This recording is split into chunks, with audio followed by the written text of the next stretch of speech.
Are you an entrepreneur just getting started in creating video content for your business? Or have you been creating it for a while and it's just not hitting the way that you want it to? Welcome to the Video Simplified podcast. My name is Diana Gladney, and I'm going to help you with the tips and the strategies to amplify your business and your brand using video. So if that's something that you're into, let's get started with today's episode. What is up, entrepreneurs? Welcome back to the Video Simplified podcast with your hostess, the mostess, Diana Gladney. And in today's episode, I want to talk about creating video micro content for your business. Now, this is very easy to do because it's only really one or two lanes that you can fit in, maybe a hybrid lane that I won't get into a ton, but let's just kind of define these.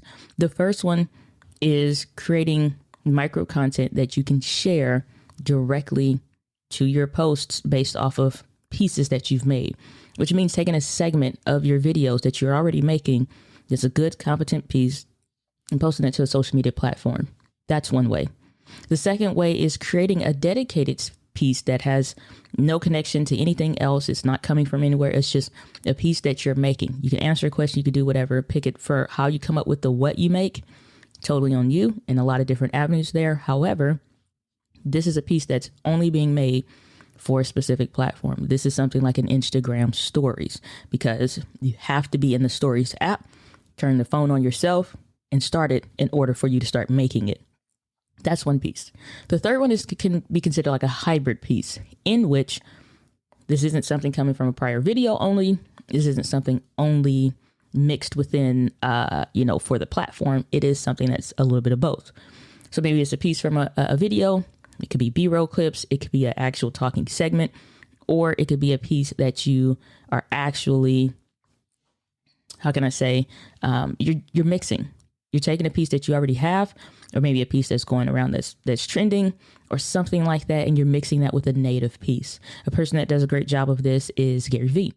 And you also will see this on like trending pages for TikTok and for Instagram and stuff like that, or even Facebook sometimes, and I think TikTok does this in the best way, because you'll see like it's something like the duet, or now Reels just came out, not Reels, but Instagram came out with another way of doing that called remix. So I guess they're trying to stick with the R of everything: remix, Instagram, Reels, all that kind of stuff. And what you can do is when you see the side by sides, Gary Vee does this in a fantastic way, because he takes something that he said from the past, compares that to something that he's saying now, either to say he's right or either to say he's wrong, or either to say I'm saying the same thing. Like I said it in 2013 and now I'm saying it in 2021, and it's the same information, and here's how that's been relevant. Where if you've been listening to me, you made it. And if you didn't, now you get another opportunity because it's still the same. You know what I'm saying? So that could be a thing.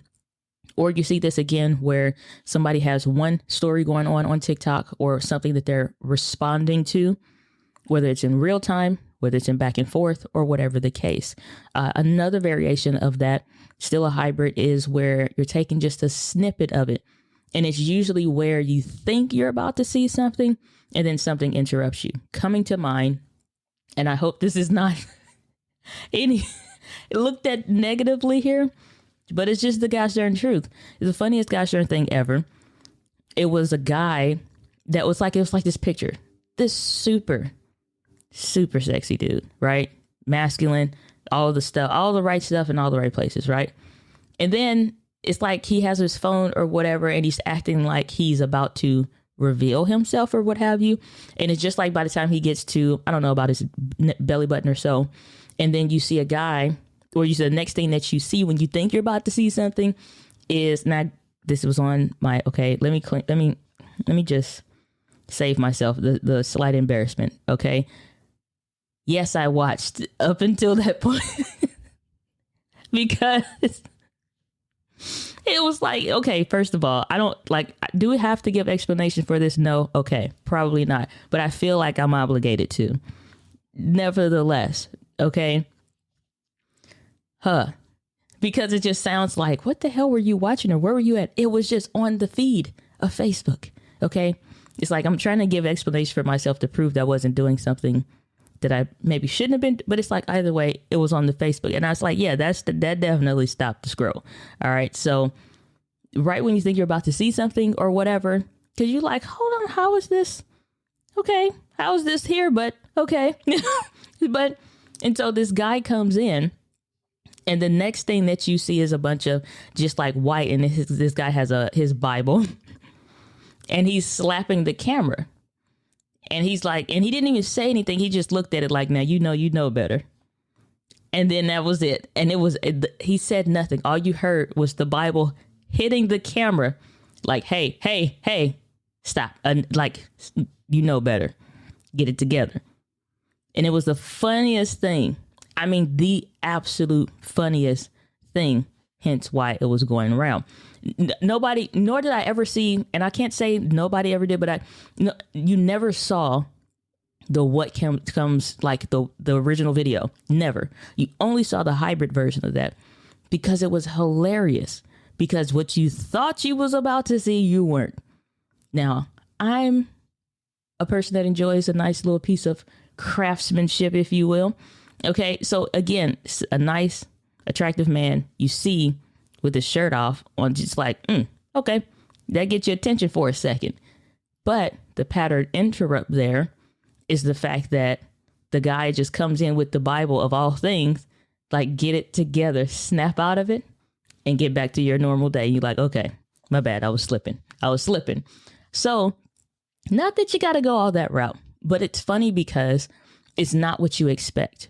However, it's the funny thing that happens when it's like, tell me or show me a person that lives rent free in your house that, show me a person that lives rent free in your house that eats everything. And the cutest thing ever, again, what you're hearing and what you think you're about to see, you don't. And the next thing that I saw, the cutest little toddler that's like 1.5, 2 years old, 2 little teeth coming in at the bottom, just cheesing and drooling. And it's just the prettiest little baby and just different stuff of the baby doing cute little things. But that's a person that lives rent free in your house that just thinks you're there to serve them only.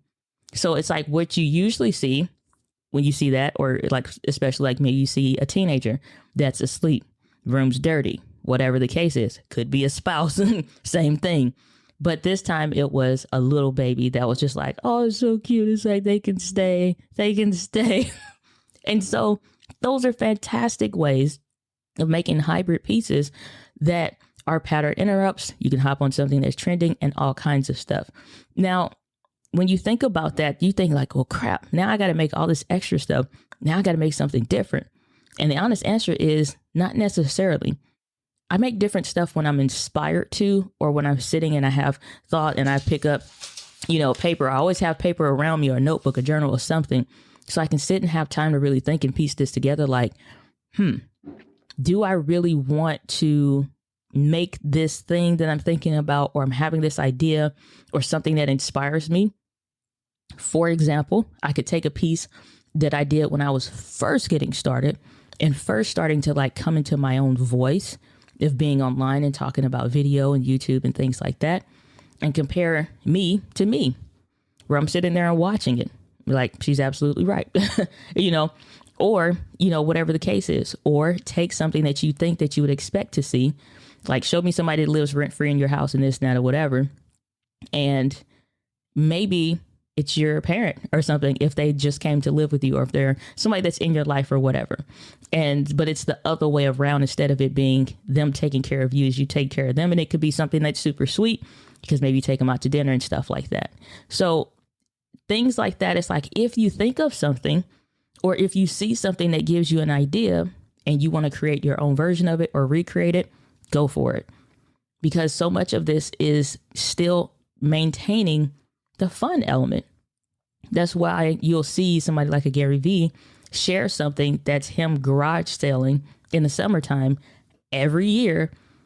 And you just kind of can't get enough of it if you follow him or whatever, because you kind of don't care.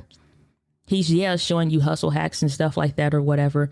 But I just like to see things that people are interested in other than the core thing that I'm following them for. So it's just an interest point, kind of like for me. The other thing is also like the interactions that he posted one today about him seeing a kid where he was literally just going to a yard sale. He's like, Gary Vee, what are you doing in my neighborhood? Like, I live right here. Like, what are you doing here? He's like, oh, showing people how to garage sale, like always in the summer, doing his thing. Have a conversation that he's like, no, man, don't go do the traditional thing. Go do what you're passionate about and what you love, because you can always go back to going to finance school. Like, finance school is never going to change. It's never going anywhere. There's no advancements in technology to make finance school any less available or, applicable later or in 2 more years if you want to come back to it. But go explore while you have your youth and go do it, because you can always, you can mess up for the next 10 years and you still have plenty of time. So that was the piece in 30 seconds or less. I'm pretty sure it's 30 seconds or less. And so when you think about what you post, sometimes people think too much into what you post. Yes, there are these 3 categories that I just outlined, just to show that it can kind of fit into one bubble or the other. A piece that you make dedicated for it could be using the tools that's already built into it. I did a piece that I'm not necessarily comfortable with, simply because I enjoy using my cameras and stuff like that. But I also wanted to get some experience the more that I'm taking up a presence on TikTok. And honestly, like I said, hit that For You page over the last couple days and still on there for whatever reason. So it's just alrighty then. And so it's just starting to turn into a snowball thing. So one of the things that I did, though, this isn't the video that's currently trending on the For You page or listed on the For You page, but it is a video that I just made, specifically made in the TikTok app. Somebody asked me a question and I responded to it because of how I could do it, the ease of use, and it would be native to the platform. And I really didn't need to do anything special. I always think sometimes if I'm getting ready to make a piece, I need to stop, hold everything, and then go do that for a YouTube specific and then do no. Because I can always, and I'm likely to always do a dedicated piece for YouTube. But this, I wanted to, 1, get to the question and answer that, but then 2, make it easy and native in the platform that people are kind of used to seeing. The only thing that I didn't do that I kind of regret that I should have done there, but I knew I wanted to repurpose this piece, which may not have been the best decision in hindsight, was I wanted to add a trending song to it. And I think that would have made it better, but I wanted to repurpose that. And I know I can't remove the audio separate from my voice in the app. So even then, it's I kind of shot myself in the foot on that one. But if I had to do it again, I would just make that piece dedicated for TikTok and leave it there. And that's it, because I know I can't post popular songs on YouTube without content copyright strikes or picking something that they authorize for you to use. But even then, it's still playing that copyright game. And I don't play the copyright game. I just abide by it. And so that's the thing. And so what I've found is that what works best is finding what works for you. That could be sitting down, doing a dedicated piece that's 60 seconds or less. If it's going to Instagram Reels, 30 seconds or less. Sometimes the intimidation of to be present or to show up, or you feel you got to show up in a certain way. Only reason why I say that TikTok video kind of was a little uncomfortable for me, because it is with my phone and I'm so used to using cameras. Past that, I was very happy at the end of it. This was so easy. It was stupid. The thinking about it, the before and the back, I was I should have just did this same day. But for me personally, I prefer to do this. Sit down, be in front of the camera. If you're listening to the audio only version of this, in the Buy Me a Coffee members area, you're seeing the video. That's where these tend to live. And you'll see portions of that on social media because I'll clip it out. But when I'm sitting down in front of my camera, I don't have to do anything but come in here, sit down. I record anything that I'm doing at my desk just about through Ecamm Live or some variation of it. All my audio settings and everything are already locked in using Ecamm Live and the Rodecaster Pro. And I'm good to go. So my regular videos are pretty much done here. I used to do them back at the settee. I believe that's how it's pronounced, SETTEE. But the little bench or a little sofa behind me that you'll usually see the green one in my videos. But It's like, for what though? It's like, other than for a change of pace or scenery or something like that. But it's like, I can just sit here and make way more than trying to, for whatever reason, move around the office and change the dynamic just a little bit. Because it's not necessarily going to add more value. It honestly adds sometimes more work than just using the system that I have built here for the reason why I've built the system. And so I also still use that to my advantage, because in Ecamm Live, I can create a vertical video natively in the application. I don't have to do anything else. I can change the video orientation size and I'm good to go. I can literally, and that's how any of those full scale videos that you see, that's all that it is most of the time, unless I use my Sony a6600 and my Sigma 16mm lens. And then I go do like the skits that I'll do sometimes with the vlog therapists and stuff like that. That's recorded in my camera in a different part of the office, obviously, to utilize the space, because it makes sense then.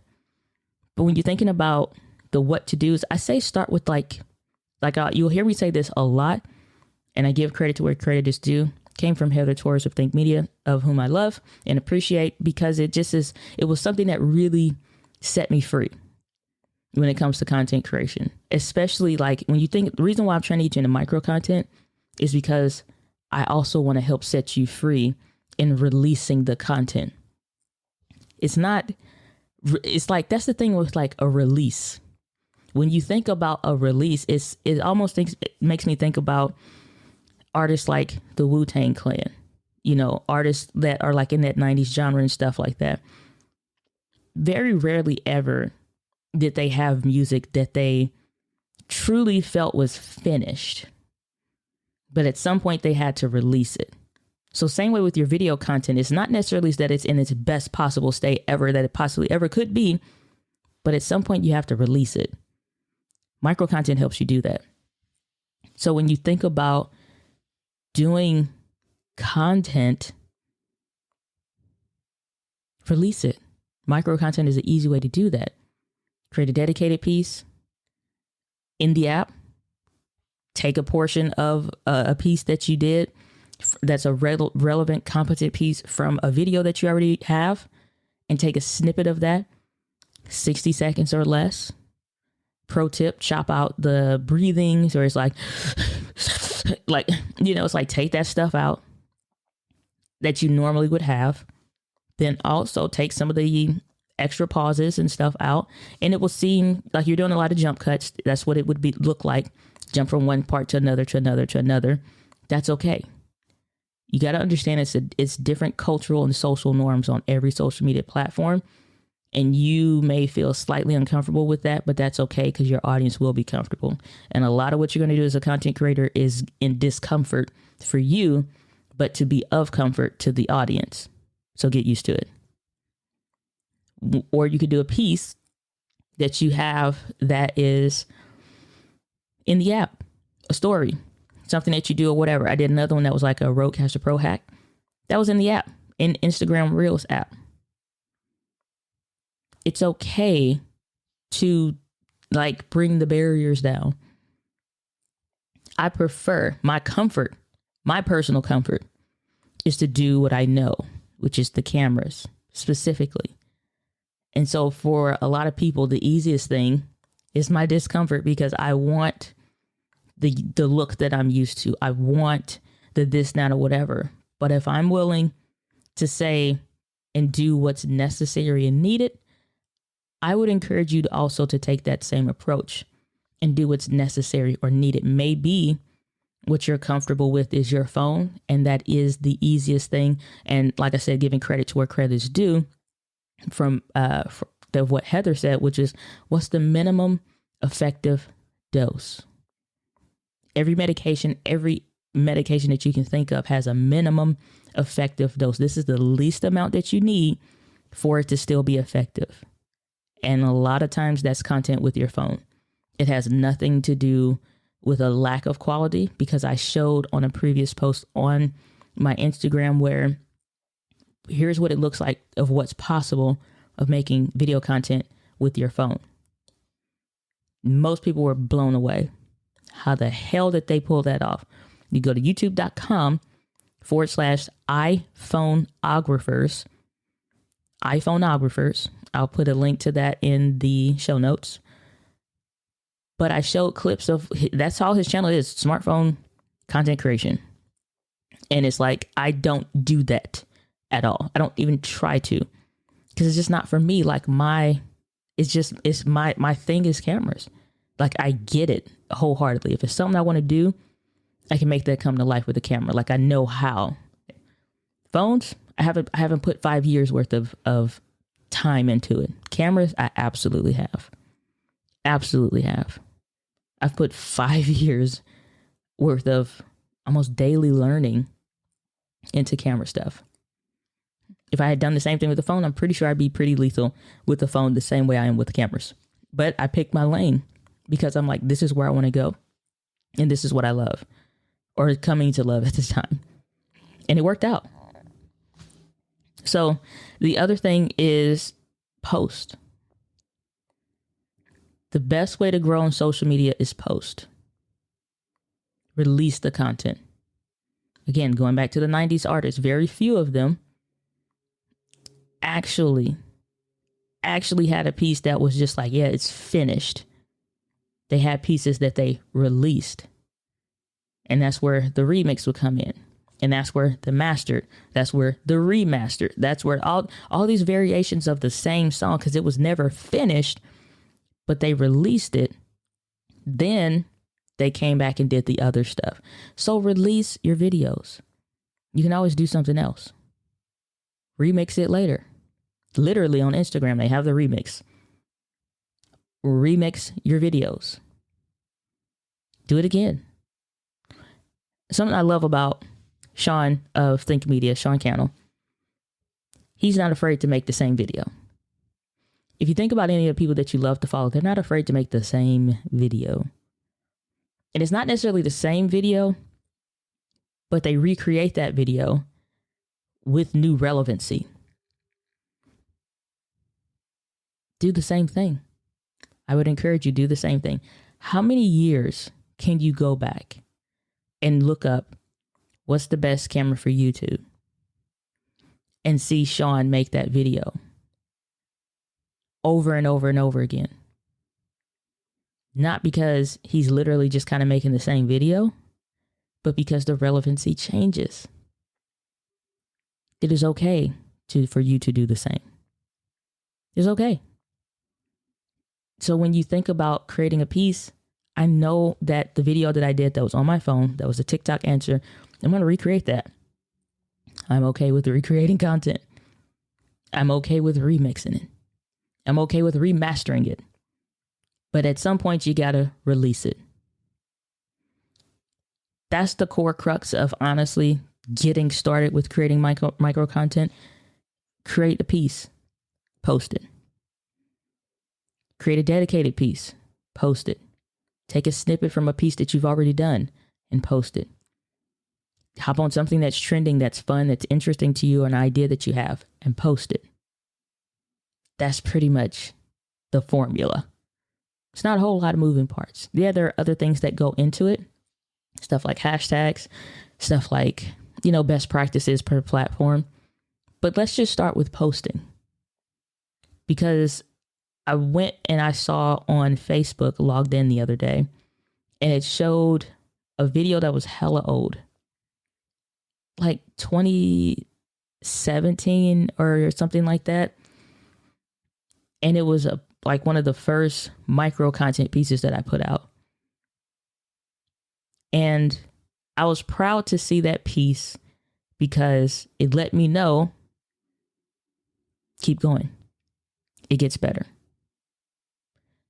So that's what I'm going to leave it for today's episode on this podcast.